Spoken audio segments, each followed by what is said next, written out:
রিক্সা যাবে? হ্যাঁ জামু। স্যার আপনি আপনার টাকা পাইছেন? টাকা পাইছি মানে? ওই যে কালকে আপনি আমার অটোতে উঠছিলেন না, ওঠানোর সময় যখন এই যে অফিসের সামনে নামলেন, আপনার এক বান্ডিল টাকা আমার রিক্সায় পইরা রয়েছিল।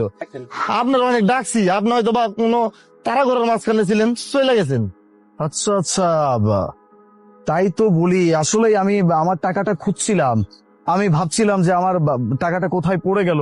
বাই দ্য ওয়ে, দাও টাকা দাও। টাকা তো আমি দিয়েছি, কেন আপনারা যায় নাই? টাকা আমি পাবো মানে? কার কাছে দিছো? কি কইতেছেন? আপনারা যখন ডাকলাম আপনি তাড়াহুড়া করে ভিতরে চলে গেলেন, আপনি পিছে পিছে যাইতে ওই যে একটা মোটা করে মাইয়া সুন্দর কইরা আপনার ম্যানেজার হেরাতে দিছি, দিয়ে কইছি হ্যাঁ যেন আপনার এই টাকাটা বুঝে যায়। কেন আপনার টাকা দেয় নাই? ম্যানেজার? বুঝতে পারছি। আচ্ছা, তুমি আমাকে ছোট্ট একটা হেল্প করতে পারবা? মানে একটা উপকার করতে হবে। আমি আর আপনার কি উপকার করতে পারি? না তেমন কিছু না, জাস্ট আমি যা বলবো হ্যাঁতে হা নাতে না মিলাইলেই চলবে। পারবা? হ্যাঁ পারুম। ঠিক আছে, তাহলে চলো আমার অফিসে চলো।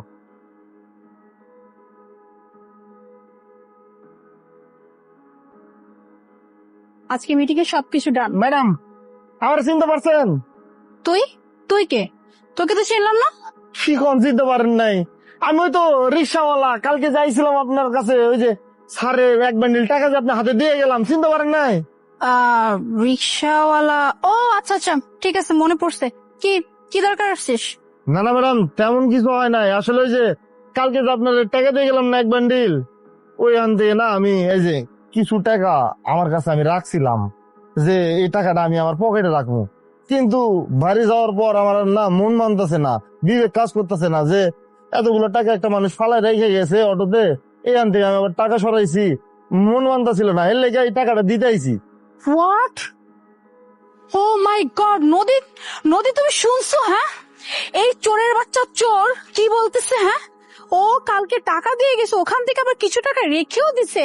আমি না তখনই বুঝছিলাম, জানিস তোকে দেখে যে তুই এক নাম্বার একটা চোর আর বাটপার, বুঝতে পারলি? কারণ তোদের মতো রিকশাওয়ালারা এর থেকে বেশি কিছু হতেই পারে না।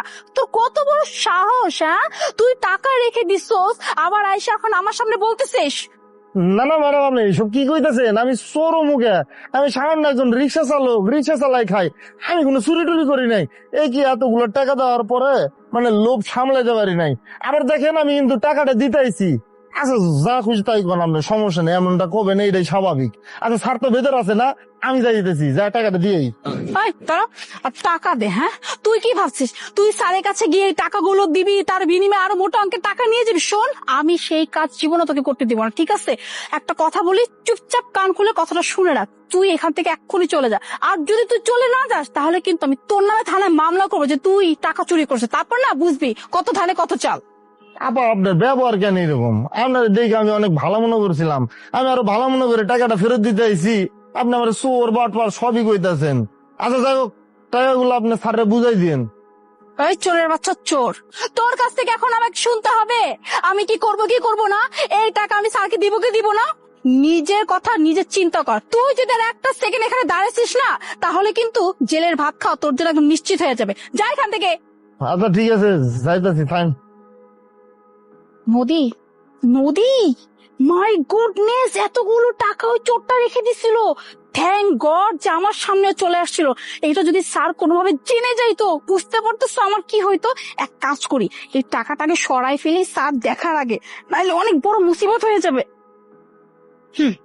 মোনা, বলছিলাম কেউ আসছিল, কিছু দিয়ে গেছে? স্যার না তো, কে আসবে? কেউ আসে না। আর কেউ যদি আপনার খোঁজে আসতো আমি কি আপনাকে ইনফর্ম করতাম না স্যার? শিওর কেউ আসে নাই, কিছু দিয়ে যায় নাই? না স্যার, কেউই আসে নাই। আসলে আমি বলতাম, আর এই যে আমি আর নদী আজকে যে মিটিংটা আছে, মিটিং এর সব অ্যারেঞ্জমেন্ট করে আমরা জাস্ট গাড়ির ওখানেই যাচ্ছিলাম। আচ্ছা ঠিক আছে, 1 মিনিট। এই যে এদিকে আসো, দেখেন তো ওনাকে চিনতে পারেন কিনা? বাবা বাবা, চিনবো বলতে না স্যার, আমি একে চিনি। এ কে? আমি তো জীবনও দেখি না। এ তুই কে রে? ওই ম্যাডাম, ওই মিথ্যা কথা কইতেছেন কে? আমার চিনতেছেন না? আমি ওই রিক্সাওয়ালা, ওই যে কালকে স্যারে যে টাকা পড়ছিল আপনার হাতে দিয়ে গেলাম, কইলাম না স্যারে বুঝাই দিন, আর কালকের কথা বাদ দেন। আমি তো আপনার 1 মিনিট হয় নাই, আপনার আবার টাকা দিয়ে গেলাম, যে টাকাগুলো সরাইছিলাম এই টাকাগুলো স্যারে বুঝাই দিন। এখন আমার চিন্তাছেন না আপনি? কি বলছিস সেগুলা? আমি তোকে জীবনে দেখলামই নাই, ফার্স্ট টাইম তোকে দেখলাম। আর টাকা কিসের টাকা? কি টাকা দিয়ে গেছে? স্যার স্যার আমি ওকে একদমই চিনি না। কে আর কাকে নিয়ে আসছেন? স্যার আমাদের মিটিং এ দেরি হয়ে যাচ্ছে স্যার, আপনি এখন এসব ঝামেলা বাদ দেন, আমরা মিটিংটা অ্যাটেন্ড করি, চলেন। হায় হায়, মাইয়া কি মিছে কথা কইতেছে স্যার। আপনি এক কাম করেন স্যার, আরে আপনি তল্লাশি করেন। আমি 1 মিনিট হয় নাই, টাকা দিয়ে গেছি, টাকা আর কাছে আছে। কি ব্যাপার মিস মুনা, উনি এসব কি বলছে? স্যার স্যার আপনি সামান্য একটা রিক্সাওয়ালার কথা বিশ্বাস করতেছেন? স্যার আমি আপনার এই কোম্পানিতে 5 বছর যাবত ধরে কাজ করছি, আমার কথা কি আপনার একটু ভরসা নেই? আমি তো বললাম স্যার আমি কোনো টাকা নেই নাই, আর আমি কিসের টাকাই নিব? আর আমি ওকেও চিনি না। মিস মুনা, এক কাজ করেন, এখনো সময় আছে, সত্যিটা বলে দেন। আর সব থেকে বড় কথা, টাকাগুলো আমাকে দিয়ে দেন। স্যার স্যার দেখেন স্যার, আমি আপনাকে বলছি স্যার, আপনি একটা রিক্সাওয়ালার কথা শুনে স্যার আপনি আমার ব্যাগ সার্চ করতে পারেন না স্যার। এটা কিন্তু আমার অনেক হিউমিলিয়েট একটা ব্যাপার হয়ে যাচ্ছে আমার ক্ষেত্রে স্যার। আমি সত্যি বলতে, আমি কোনো টাকা নিই না, আমি কোনো টাকার ব্যাপারে কিছু জানি না। চুপ করো মুনা, তুমি আর কত মিথ্যা কথা বলবে? স্যার টাকাগুলো মুনার কাছে আছে, আর স্যার আমি জানতাম যে টাকা মুনাই নিছে স্যার। ও আমাকে বলছিল আপনাকে যেন কিচ্ছু না বলি, এই জন্য স্যার আমি কিচ্ছু বলি নাই স্যার। টাকাগুলোর ব্যাগে আছে। দেখেন, আপনি যদি মনে করেন যে আমি কোনো কিছু না জেনে না বুঝে আপনাকে এতগুলো কথা বলছি, এইভাবে আপনাকে জেরা করছি, তাহলে আসলেই আপনি এখনো বোকার স্বর্গে বাস করছেন। হ্যাঁ, এর থেকে বেটার আমার যেন কিছু না করতে হয়, তার আগে টাকাটা বের করে দেয়, হয়তো হিতে বিপরীত হতে পারে।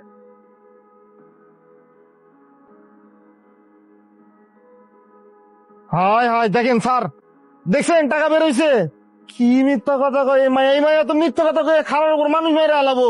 আল্লাহ বাঁচাইছে ভাই। আমি মনে করছিলাম কি বড়লোক মানুষ গো, বড় মন হয়, হ্যাঁ তো দেখি চোর বেরোইছে, আমার চোর বানাইতেছিল। আল্লাহ বাঁচাইছে আমারে, আমারে গরিব বানাইছে, রিক্সাওয়ালা বানাইছে। আলহামদুলিল্লাহ আমি ভালো আছি, তার মতো আমি বড়লোক হইতে চাই না। আমি না ভেবে অবাক হয়ে যাচ্ছি যে একটা মানুষের ভিতরে এত লোভ কিভাবে কাজ করে। হ্যাঁ, আচ্ছা আমাকে একটা কথা বলেন তো, যে আপনার স্যালারি কত? আমি বলে দিচ্ছি, আপনার স্যালারি 80,000 টাকা। এত বড় একটা কোম্পানির ম্যানেজার, এতগুলো টাকা আপনি স্যালারি পাচ্ছেন, এরপরও আপনার টাকা চুরি করতে হবে, লোভ করতে হবে কেন? আপনার কোনো কিছু প্রয়োজন, আপনি সেটা আমাদের কোম্পানিতে বলেন, আমরা যদি পারি আপনাকে হেল্প করবো, আর যদি না পারি তাহলে সেটা আপনার পার্সোনাল বিষয়। তার মানে এই না যে আপনি আপনার কোম্পানির আপনার বসের টাকা মেরে দিবেন। এই লোকটা তার রিক্সায় আমার টাকা পাইছে, সে আপনাকে টাকা এসে দিয়ে গেছে, আপনাকে বলেও গেছে যেন যার টাকা সে পেয়ে যায়। আপনি কি করলেন? সমস্ত টাকা নিজের কাছে রেখে দিলেন। এই যে টাকাগুলো দেখছেন না, এতগুলো টাকা ওর কাছে কি এমনি এমনি আসছে? ও কিন্তু আমার বান্ডিল থেকে 1 টাকাও সরায় নাই। এই টাকাগুলো আমি ওর হাতে দিছি, দিয়ে বলছি যেন আপনাকে এসে এই টাকাগুলো দিয়ে বলে যে কালকে কিছু টাকা ও রেখে দিছিল, সেই টাকাগুলো ফেরত দিতে আসছে। দেখেন, আপনি আজকেও এই সামান্য কিছু টাকার লোভ সামলাইতে পারেন নাই। আপনি এত বড় একটা কোম্পানির ম্যানেজার, আপনি যদি সামান্য কিছু টাকার লোভই না সামলাইতে পারেন, তাহলে এত বড় দায়িত্ব আপনি পালন করবেন কিভাবে? আমি তো এখন ভাবছি যে আজ বাদে কাল যখন অনেক বড় বড় ডিল আমার এখানে আসবে, কোটি কোটি টাকার ডিল হবে, তখন যদি সেখানে 5-10 লাখ টাকার কোনো কারচুপি হয়ে যায়, সেখানে যদি আমি কোনো কিছু বুঝতে না পারি, আপনি তো সমস্ত টাকা মেরে দিবেন। আমাকে তো আপনি কখনো বলবেনও না যে স্যার আপনার এতগুলো টাকা বেঁচে গেছে, বা স্যার আপনার এতগুলো টাকার কারচুপি হয়েছে, জীবনে বলবেন না আপনি। এটা আমি খুব ভালো করে বুঝতে পারছি। অতএব এরকম একজন ম্যানেজার আমার কোনো প্রয়োজন নাই। আমি যদি টাকা দিতে পারি, বেতন দিতে পারি, তাহলে আপনার থেকে 1000 গুণ বেটার ম্যানেজার আমি পেয়ে যাবো। সো চলে যান এখান থেকে। স্যার